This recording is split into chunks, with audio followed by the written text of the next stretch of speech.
Spoštovane poslušalke, spoštovani poslušalci, cenjene gospe in gospodje, radi bi vam predstavili novo revijo, številko revije Dileme. To je dvojna številka, ki je luč sveta ugledala ob koncu leta 2020. Revijo Dileme izdaja Študijski center za narodno spravo od leta 2017. Do zdaj je šlo 6 številk, torej dvojna v letu 17, 2 številki posamezni v 18, potem 2 številki 2019 in dvojna številka, ki je prišla pred bralce ob koncu lanskega leta. Revija Dileme dejansko odpira razprave o vprašanjih sodobne slovenske zgodovine.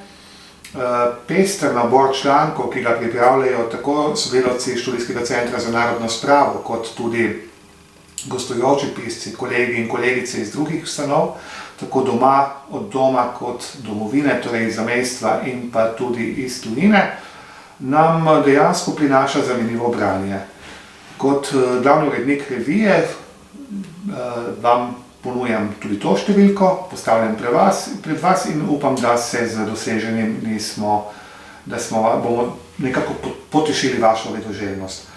Revija sama je bila uglašena na 100-letnico koroškega plebiscita, vsaj uvodnik pa prispevek, ki ga bomo navajali v nadaljevanju, sta to pripomogla, prikazala. Uvodni prispevek je napisala dr. Tamara Griser-Pečar, zgodovinarka, ki je na podlagi arhivskih virov to tudi obravnavala v svoji doktorski disertaciji na Dunajski univerzi. Tokrat je pred bralce dejansko stopila z predstavitvijo dogodkov, ki so pripeljali do tega, da je Koroška s koroškim plebiscitom leta 1920 dokončno pripadla Republiki Avstriji. Zanimiv prispevek je napisal dr. Aleš Šafarič, in sicer je zgodovinar mlajše generacije, ki se je posvetil zgodovini športa, je tudi vodja muzeja športa v Ljubljani in je pisal o telesno-vzgojni organizaciji Orel, njenih težavah in organiziranju po prvi svetovni vojni, torej v času kraljevine SHS oziroma kraljevine Jugoslavije. Dr. Marica Karakaš-Obradov je naša kolegica, ki dela na Inštitutu za zgodovino, Inštitut za povijest v Zagrebu in je znana hrvaška zgodovinarka, tudi članica uredniškega odbora revije Dileme. Ona je predvsem se ukvarjala v svojem prispevku z doseljevanjem Slovencev v NDH, torej tako imenovano neodvisno državo Hrvaško, posebej glede na priseljevanje na Banijo in Kordun, torej območja, ki so bila prazna ali izpraznjena ob začetku druge svetovne vojne in v splamtevanju ustaškega terorja.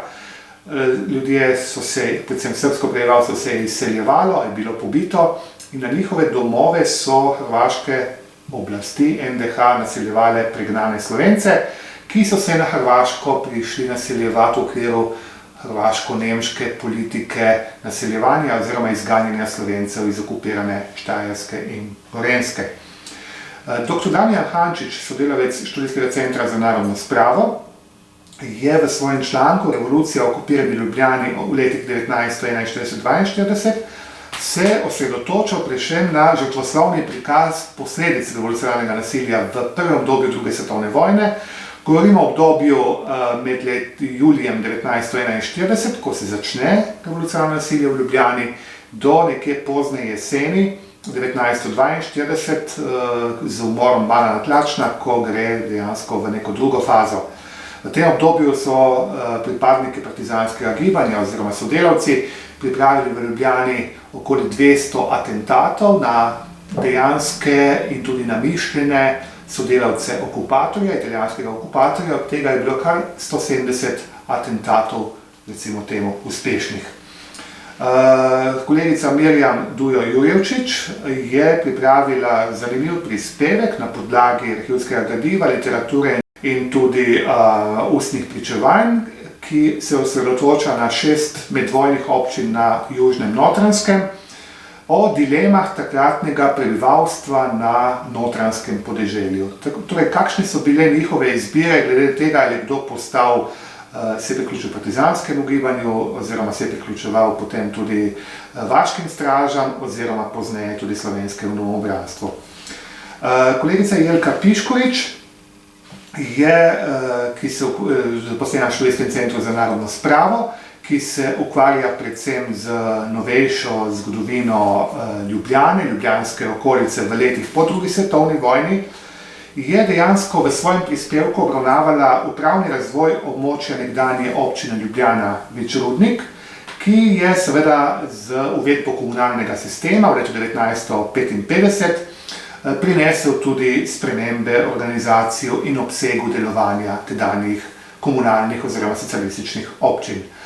Nekako se njen prispevek nekje nadaljuje oziroma posega v podobno tematiko tudi dr. David Petelin, ki je tudi svoj opus, svojo doktorsko dizertacijo posvetil političnim in gospodarskim okvirjem v upravnem organiziranju občin po drugi svetovni vojni in je dejansko v svojem tokratnem prispevku v reviji Dileme spregovoril o tem, kako je več ljubljanskih občin, iz več ljubljanskih občin nastala enotna mestna občina. Torej, svoj prispevek je nekako logično nadaljeval od 1955 do uvajanja komunalnega sistema do poenotenja ljubljanske mestne občine v letu 1994. No in ta sklop znanstvenih prispevkov v tokratni izdaji dvojni številke revije Dileme se zaključuje z zanimivim in inovativnim pristopom dr. Aleša Mavra, docenta na Filozofski fakulteti Univerze v Mariboru, ki je primerjal, mogoče na prvi pogled neprimerljivo, torej državljansko vojno na Slovenskem z državljanskimi vojnami na dveh primerih v Starem Rimu. Tukaj ga je zanimalo, kakšne so bile posledice za zmagovalce in poražence v državljanski vojni in pa seveda tudi za to, kaj se je dogajalo po sami zmagi v državljanski vojni. Za izhodišče si je vzel odločitev občinskega sveta v Metliki, ki je 26. november ponovno uvedla kot občinski praznik v spomin na leto 1942 po zmagi na Suhorju. Torej, in pa Cezarjevo zmago tudi v državljanski vojni v prvem stoletju pred Kristusom. Članek je tako zanimiv, da bralce kar vabim, da ga vzamejo revijo in si ga na dušek preberejo. Med predstavitvijo zgodovinskih virov smo se tokrat dotaknili prispevka kolega iz Trsta, Iva Jevnikarja, ki pogosto s svojimi zapisi posega na polje spominske literature, izdaje posameznih virov. Tokrat se je dotaknil spominov Francija Heinricherja, ki je bil povojni migrant. Leta 1918 oziroma 19 se je pa znašel skupaj s svojimi sorodniki, tudi brati, v bojih za severno mejo na Koroškem. Zapustil je spomine, ki jih je Ivo Jevnikar predstavil in jih tudi strokovno obdelal z opombami in uvodnikom. V rubriki Memoriam sem sam prispeval prispevek o pokojnem Pavlu Borštniku, slovenskem demokratu, medvojnem četniku, povojnem dolgoletnem uredniku in pa novinarju na Radio Glas Amerike, ki je že v Clevelandu in lanskem letu nas zapustil, rojnemu Ljubljančanu z Viča, ki je imel zanimive življenjske izbire in je bil tudi sodelavec študijskega centra, v smislu, da je nas pogosto gostil sodelavce na svojem domu na vzhodnem obrobju Clevelanda. In sama revija se tokrat zaključuje s 3 recenzijami, ki so jih prispevali različni sodelavci. Prvo je pripravila dr. Mateja Čoh-Kladnik, sodelavka Študijskega centra za narodno spravo, ki je recenzirala knjigo Leon Štukelj in tovarišija.